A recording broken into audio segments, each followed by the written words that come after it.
নমস্কার বন্ধুরা, আজকে আমি তোমাদেরকে করে দেখাবো গার্লিক বাটার চিকেন।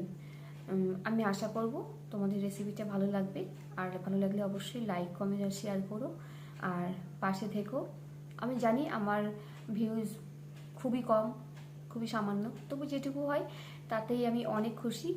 এবং তোমরা যারা আছো এভাবেই সঙ্গে থেকো, তোমাদেরকে অনেক ধন্যবাদ। তাহলে চলো এবার রান্নায় আসা যাক। আমি এখানে 300 থেকে 350 আমি মাংস নিয়ে নিয়েছি, বোনলেস চিকেন। দেখতেই পাচ্ছ, এটা ভিনিগার, গোলমরিচ গুঁড়ো, কর্নফ্লাওয়ার আর লঙ্কা গুঁড়ো।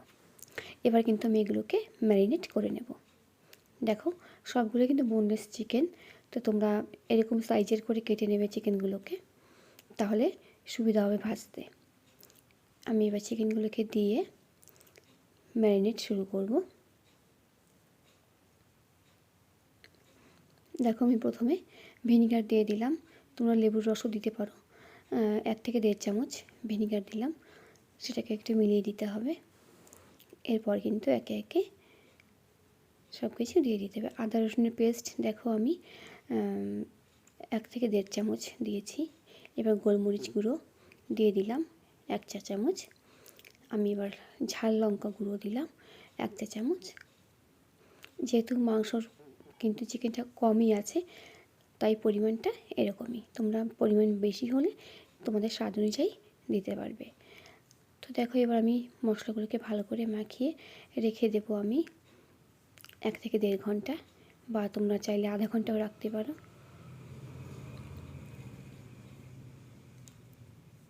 লবণে দেওয়া হয়ে গেল, তো সব কিছু দিয়ে কিন্তু ভালো করে মেখে রেখে দিতে হবে। এরপরে কিন্তু আমি কর্নফ্লাওয়ারটা দিয়ে দেব। তো একেবারে কর্নফ্লাওয়ারটা দিয়ে মেখে নিতে হবে। দেখো, আমি এখানে 5 থেকে 6 চামচ কর্নফ্লাওয়ার নিয়েছি। মানে যতক্ষণ মাখাটা হয় ততক্ষণ কিন্তু কর্নফ্লাওয়ারটা দিতে হবে। তো আমি এবার ঢেকে রেখে দেব ঘন্টাখানেকের জন্য। এবার দেখো, আমি কিন্তু ডিপ ফ্রাই করব না, অল্প তেলে কিন্তু এপিঠ ওপিঠ করে ভেজে নিতে হবে চিকেনগুলোকে, যাতে সিদ্ধ হয়ে যায় সেই পর্যন্ত।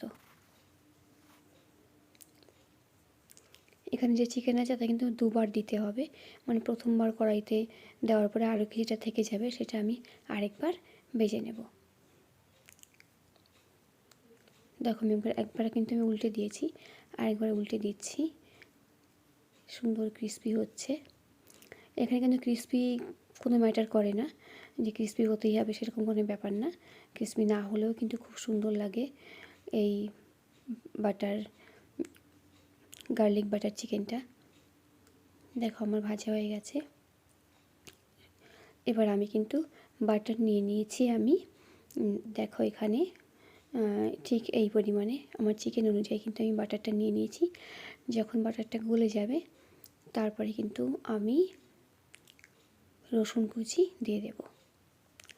রসুন কুচি দিয়ে কিন্তু এটা গোল্ডেন ব্রাউন পর্যন্ত ভাজতে হবে। সুন্দর একটা স্মেল আসবে এই সময়টা, ভীষণ সুন্দর। এটা চাইনিজ রেসিপি, তো সত্যি আমার কিন্তু চাইনিজ রেসিপি ভীষণ ভালো লাগে। আমি করিও, বাড়িতে প্রচুর করা হয়, আর আমার খেতেও খুব ভালো লাগে। আর বাড়ির আমার মেয়েরাও খুব ভালো খায়, হাজব্যান্ড খুব একটা ভালো খায় না।